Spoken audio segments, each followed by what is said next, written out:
ബംഗളൂരുവിൽ ആശുപത്രിയുടെ ചുറ്റുമതിൽ തകർന്നുണ്ടായ അപകടത്തിൽ പരിക്കേറ്റ മലയാളികൾ അപകടനില തരണം ചെയ്തു. രാമമംഗലം സ്വദേശികളായ സ്ത്രീകളെ ഉടൻ തന്നെ നാട്ടിലേക്ക് എത്തിക്കാനുള്ള ശ്രമത്തിലാണ് ബന്ധുക്കൾ. സംഭവത്തിൽ സർക്കാർ പ്രഖ്യാപിച്ച അന്വേഷണവും തുടങ്ങിയിട്ടുണ്ട്. 3 മലയാളികൾ ഉൾപ്പെടെ 7 പേരാണ് ബംഗളൂരുവിലെ വിവിധ ആശുപത്രികളിൽ ചികിത്സയിലുള്ളത്. രാമമംഗലം സ്വദേശികളായ മായ, സിജി, പ്രീത എന്നിവർ അപകടനില തരണം ചെയ്തിട്ടുണ്ട്. സിജിയുടെ നട്ടെല്ലിനാണ് പരിക്കേറ്റിരിക്കുന്നത്.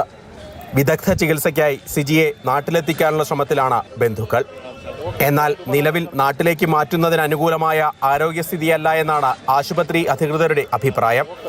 മായയ്ക്ക് നെറ്റിയിൽ ആഴത്തിൽ മുറിവേറ്റിട്ടുണ്ട്. പ്രീതിയുടെ കാലിനാണ് പരിക്ക്. അപകടത്തിൽ പരിക്കേറ്റ കർണാടക സ്വദേശികളുടെ ആരോഗ്യസ്ഥിതിയും മെച്ചപ്പെട്ടിട്ടുണ്ട്.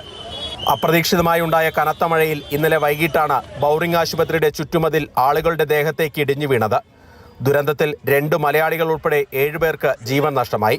ബംഗളൂരുവിലേക്ക് വിനോദയാത്രയ്ക്കെത്തിയ സംഘമാണ് അപകടത്തിൽപ്പെട്ടത്. 5 പേരുണ്ടായിരുന്നു. പള്ളിയിൽ നിൽക്കുന്ന സമയത്ത് ഈ മായ എന്ന് പറഞ്ഞ ആള് ഇങ്ങനെ ചോര ഒലിപ്പിച്ച് റോസ്ലിയുടെ അടുത്ത് വന്നു. അപ്പോൾ എന്താ പറ്റിയെന്ന് ചോദിച്ചപ്പോൾ മതിലിടിഞ്ഞു, അവിടെയകത്ത് ആരൊക്കെയോ പെട്ടിട്ടുണ്ട്, ഇവരെ കൂടെയുള്ളവർ പെട്ടിട്ടുണ്ടെന്ന് പറഞ്ഞു. സ്മിതയുടെയും ലതയുടെയും മൃതദേഹങ്ങൾ ഇന്ന് പുലർച്ചെ 2:30യോടെയാണ് നാട്ടിലേക്ക് കൊണ്ടുപോയത്. ഇടിഞ്ഞു വീണ മതിലിന്റെ കാലപ്പഴക്കത്തെ ചൊല്ലി നേരത്തെയും പ്രദേശവാസികൾ പരാതി ഉന്നയിച്ചിരുന്നു. ശക്തമായ മഴയും ഗതാഗതക്കുരുക്കും കാരണം രക്ഷാപ്രവർത്തനം വൈകിയതും തിരിച്ചടിയായി. സംഭവത്തിൽ കർണാടക സർക്കാർ അന്വേഷണം പ്രഖ്യാപിച്ചിട്ടുണ്ട്. മരിച്ചവരുടെ ആശ്രിതർക്ക് കർണാടക സർക്കാർ 5 ലക്ഷം രൂപയും പ്രധാനമന്ത്രിയുടെ ദുരിതാശ്വാസ നിധിയിൽ നിന്ന് 2 ലക്ഷം രൂപയും അനുവദിച്ചു. പരിക്കേറ്റവർക്ക് സൗജന്യ ചികിത്സയും ഉറപ്പാക്കും.